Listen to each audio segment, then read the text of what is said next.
Hello guys, welcome back to my channel. आज हम start करेंगे एमिली डिकिंसन की एक पोएम जिसका टाइटल है I measure every grief I meet.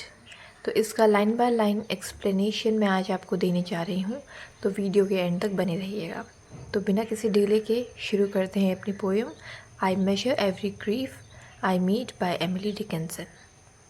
I measure every grief I meet with narrow probing eyes। यहाँ पे जो पोएट हैं वो बोलती हैं कि जब भी वो किसी को देखती हैं तो उनका जो दुख है उनके मन में, उसको वो अच्छे से ऑब्ज़र्व करती हैं, डीपली ऑब्ज़र्व करती हैं अपनी आइज़ से, और सोचती हैं आई wonder if it wakes like mine और हैज़ एन इजियर साइज़। वो ये वंडर करती हैं, सोचती हैं कि क्या इस पर्सन का ग्रीफ मेरे दुख से बड़ा है या इसका साइज़ मेरे से कम है, मतलब इसका ग्रीफ मेरे से कम है।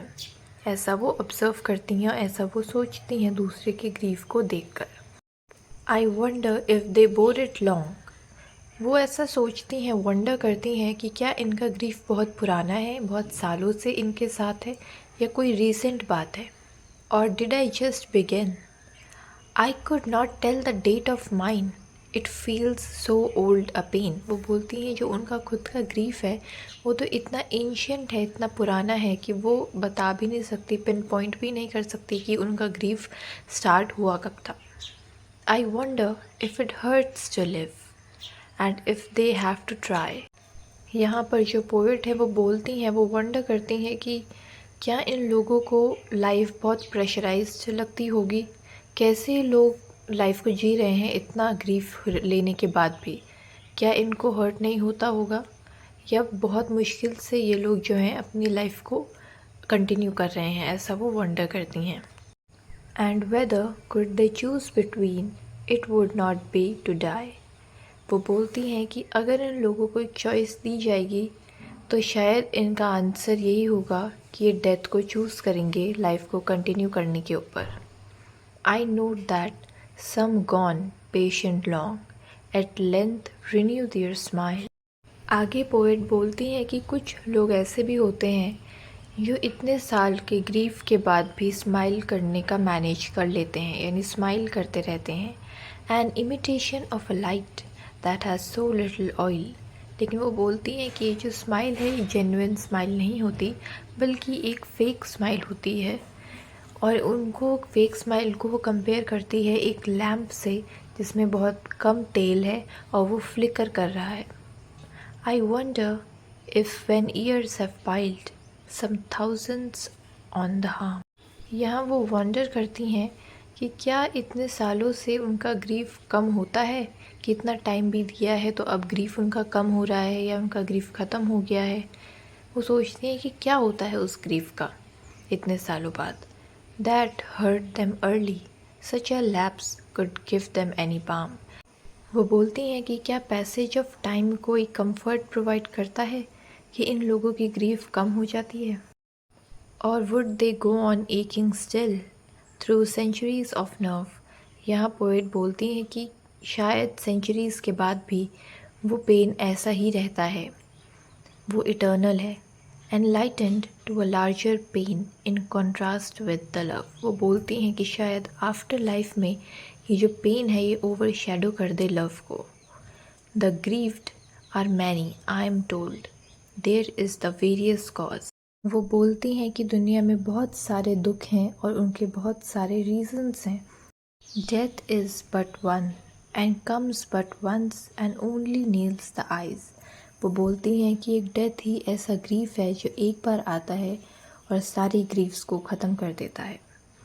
There is grief of want and grief of cold a sort they call despair.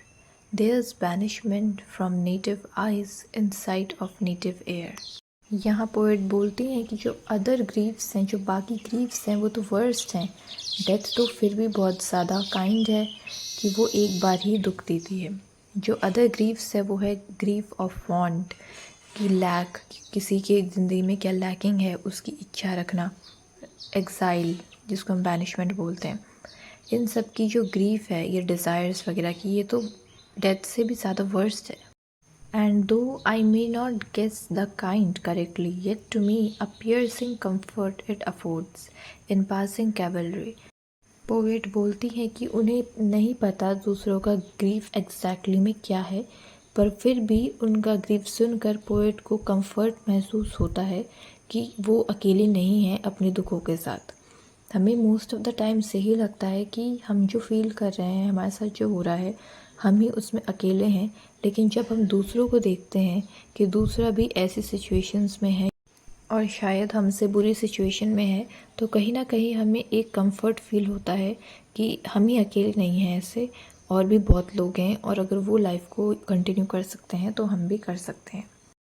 To note the fashions of the cross and how they are mostly worn, still fascinated to presume that some are like my own. वो यहाँ बोलती हैं कि grief एक fashion की तरह है और लोगों ने उसे पहना हुआ है, और वो वंडर करती हैं कि क्या बाकी लोग भी उन्हीं की तरह उस ग्रीफ से डील करते हैं या उनका कोई स्पेशल मेथड है। तो वो ऐसा ऑब्ज़र्व करती हैं पहले तो इस पूरी पोएम में कि लोगों के अंदर भी ग्रीफ है, और फिर वो अपने वंडर करती हैं, अपनी अपनी जो है राय देती हैं कि क्या ऐसा है, क्या ऐसा है, और वो आपको मैं पोएम में बता चुकी हूँ। तो आई होप आपको ये समझ आ गई होगी। अगर इस लेक्चर वीडियो से आपकी थोड़ी भी हेल्प हुई, so don't forget to subscribe the channel and like the video. अपने स्टडी ग्रुप्स में आप इस चैनल को शेयर कर सकते हैं। मैंने बहुत सारे वीडियोस प्लेलिस्ट में कैटेगराइज कर रखे हैं। तो मिलते हैं अपने नेक्स्ट लेक्चर वीडियो में, जो कि ऐसे ही नॉलेजेबल और इंटरेस्टिंग होगा।